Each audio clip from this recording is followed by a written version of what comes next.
હમણાં motivational speakers બહુ આવ્યા છે માર્કેટમાં,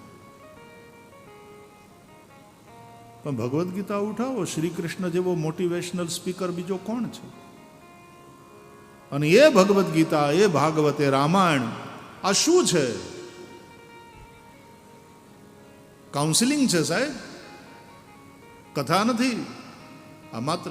પણ પેલા કાઉન્સિલિંગ કરતા કંઈક વિશેષ છે કથા, કારણ કે આની સાથે સ્પિરિચ્યુઆલિટી જોડાયેલી છે, ડિવોશનની વાત જોડાયેલી છે, ભગવાનમાં શ્રદ્ધાની વાત આની સાથે જોડાયેલી છે.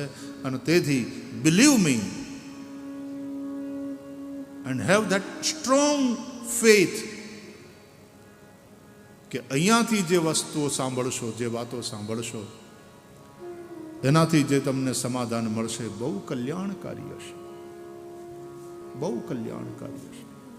એમાં તમારું કલ્યાણ થશે, તમારા પરિવારનું કલ્યાણ થશે, જે સમાજમાં તમે રહો છો એ સમાજનું કલ્યાણ, એ રાષ્ટ્રનું કલ્યાણ.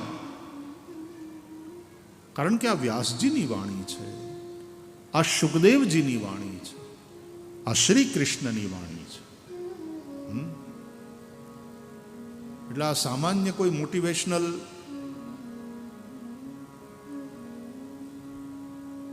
સ્પીકરની વાત નથી. શ્રી કૃષ્ણ તો જગતગુરુ છે.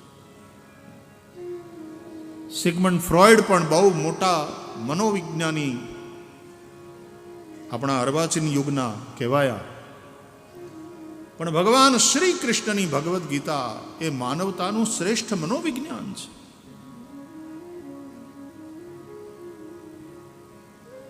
અને ભગવદ્ ગીતામાં ભગવાન શ્રી કૃષ્ણે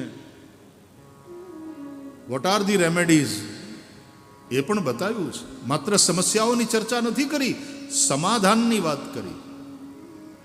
સોલ્યુશન શું છે?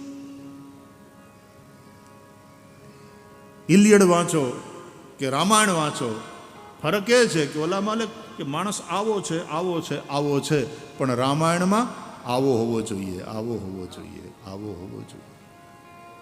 આદર્શ માનવ જીવન શું છે એ રામાયણ સમજાવે છે. અને એટલા માટે યુગોથી આપણે ત્યાં ભાગવતની કથા, રામાયણની કથા, ભગવદ્ ગીતા ઉપરના પ્રવચન